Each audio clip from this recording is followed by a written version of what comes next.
What's going on, you guys? My name is Zach Hartley, and welcome back to another weekly watch list video. In this series, I try to share with you the market conditions as well as the stocks that are at the top of my watch list going into Monday morning. So if you get any value out of that, remember to click that like and subscribe button, and let's jump right in. Okay, so the NASDAQ in the last week had a pretty good week. You can see we dipped down to around 13,000 points. We're back up to 13,700. We did have two red days on Thursday and Friday, but still we're within a couple percent of our all-time high. So as of right now, the NASDAQ growth and technology industries are doing okay. They're not doing great. We've seen a couple of dips. We've seen a couple of companies get hit pretty hard, but overall the industry is still doing not too bad. We're above our 20 and 50-day moving averages. We're within a couple percent of our all-time highs. Not a terrible situation for the NASDAQ. Now, when you look at the S&P 500 and the Dow Jones, they look even better. You can see we've got a trend line that dates back all the way to last year, and the prices have not broken through that trend line.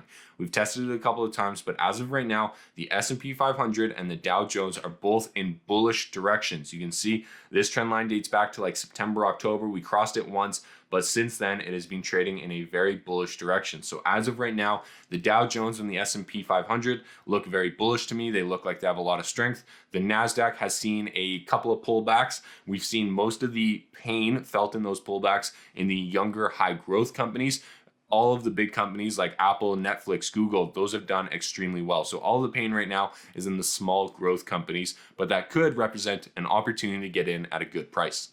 Now, when we look at Bitcoin, you can see we've got a massive pullback here. We hit highs of around $62,000, $64,000 in April. We're currently trading at $34,000, so we're down by almost 50%. We have tested the $30,000 level and it got bought back up pretty quickly. However, it would not surprise me to test 30,000 again in the next few weeks here. It is not looking great for Bitcoin right now, especially with all the energy concerns that are coming out right now. So I do have a little bit of concerns with regards to the future of Bitcoin in the short term. Now, Dogecoin, this is one that I started adding to this list a couple of weeks ago because of all the hype. And as you can see, this is also down by over 50% in this case. So it is not a good look right now. It is, there's some pain in the crypto markets. There's especially a lot of pain in these altcoins right now. And I think a lot of people lost some money because they bought in at the highs. Now, when we start looking at COVID, this is the USA chart, and as you can see, the numbers continue to go down, which is really nice to see. And same thing in India. You can see we hit a high of 400,000 cases per day. We're now below 200,000 cases per day. So India is starting to do much better than they were at least a couple of weeks ago. So that's definitely a good thing to see. When we look at earnings this week, we got a couple of names coming out. We've got Canopy Growth Corporation in the cannabis space. We've got Scotiabank in the Canadian financial sector. We got Zoom conference calls. We got DocuSign, and we got ChargePoint. So lots of different things. And we got Slack as well on Thursday after the close. So lots of different things going on this week. But what I want to point out to you is the Tesla chart. I posted this chart on my May 15th watch list, so about 2 weeks ago. And what I was trying to point out is that we are seeing a double bottom here. We've got major support at 550. The price came down to 550. And then this green candle right here is where I made like 50% on an options trade. The stock went up by 22% in one day. And it's because it came down to 550. It found support and people bought it back up. You can see the exact same thing was happening on May 15th. The price was coming back down to $550.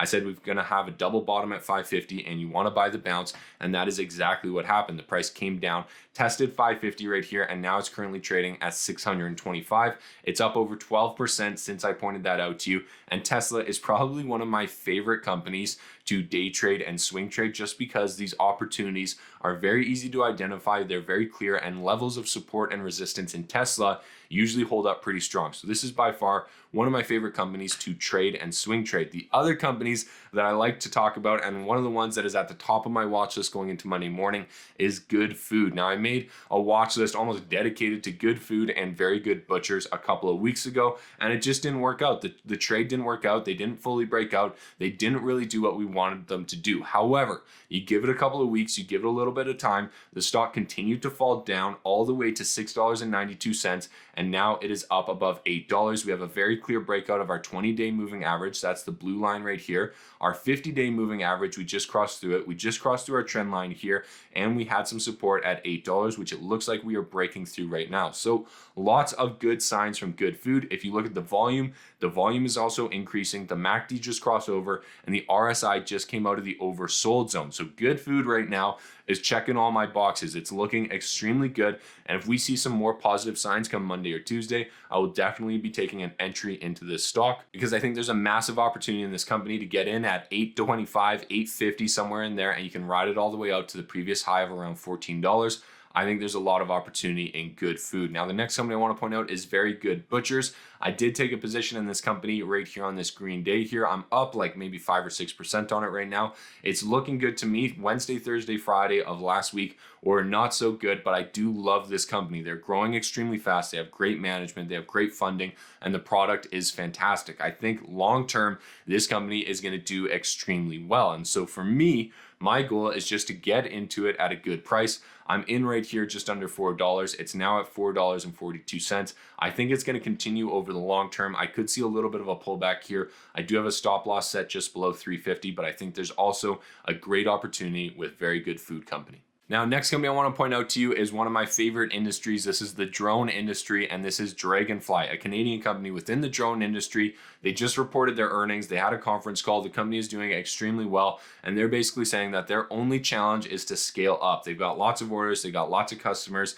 They just need to scale up. And what's really exciting about that is that that just comes down to funding and execution. And so when we look at the stock chart here, you can see we had a major run up from 40 cents to $4.25. Since then, the stock has come back down to $1.50. We tested $1.50 here in April. We tested it again in May. And since then, the stock has run up over Thursday and Friday of last week. It's now trading at $2.05. It's up over 30% in the last week. It's doing extremely well. And I think this could be the start of a turnaround from this bearish trend that we've been seeing over the last kind of 3, 4, 5 months right here. We've got some very good signs starting out right here. We got the RSI coming up. We got the MACD crossing over. I'd like to see a little bit more volume here, but so far, Draganfly is looking like a great opportunity going into Monday morning. I'm already holding the stock. I got in super early into this, so I'm doing extremely well. I'm up over 100%, but I might be adding to it if we see this continue. So I'm really, really looking forward to Monday morning and checking on Draganfly. Now, if you are interested in learning a little bit more about how to analyze these charts and find your entry and exit point, then I definitely think you should sign up for my Stock Market Fundamentals course. It is completely free when you sign up with the link in the description to this video. You'll get 2 weeks free access to the entire Skillshare platform. And if you can do my 9-hour course in under 2 weeks, cancel the subscription. You won't pay a single penny for it. There's over 5,300 students that have already done that. There's 260 reviews for you to read through. It's hosted on Skillshare, and I promise you it'll be the best free resource that you can find online. Skillshare is a phenomenal platform, and my entire course can be accessed completely for free when you use the link in the description to this video. Now, next company I want to talk about is Square. I currently have a position in this company. The reason I took a position in the company is because, as you can see here, we've established like a quadruple bottom right here. The stock has consistently tested this 190-200 level mark and then bounced up. And so on this last trade, I bought in on this bounce right here off of 200. I'm doing not too bad on it right now, and I am expecting it to go a little bit higher. However,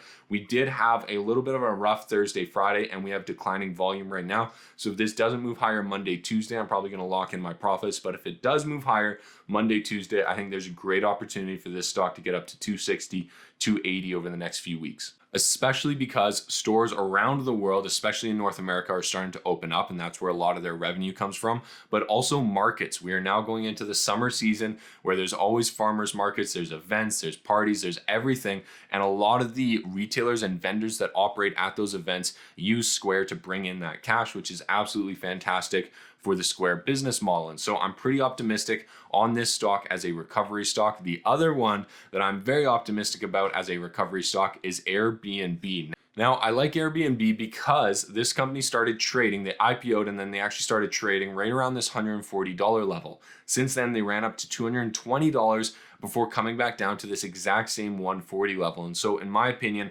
I do think Airbnb has some support right around 140. I think people are very interested in the stock, and especially as travel starts to open up over the next 6 months, I think more and more people are going to be using Airbnb to travel. I think more and more people are going to be listing their houses and their spaces on Airbnb, and I think it's going to be fantastic for their model. I absolutely love the business model. I love the software, and long term, I think this company is going to do extremely well. Okay, now the last company that I want to talk about here is BioSig Medical Devices. I've analyzed this company before. I've interviewed the CEO. I like everything that they are doing, and the stock continued to fall over the last few months. So I have waited. I have held off. I have not taken a position in it, even though I really like the company. And the reason I haven't taken a position in it, can see here we hit a low of $2.79.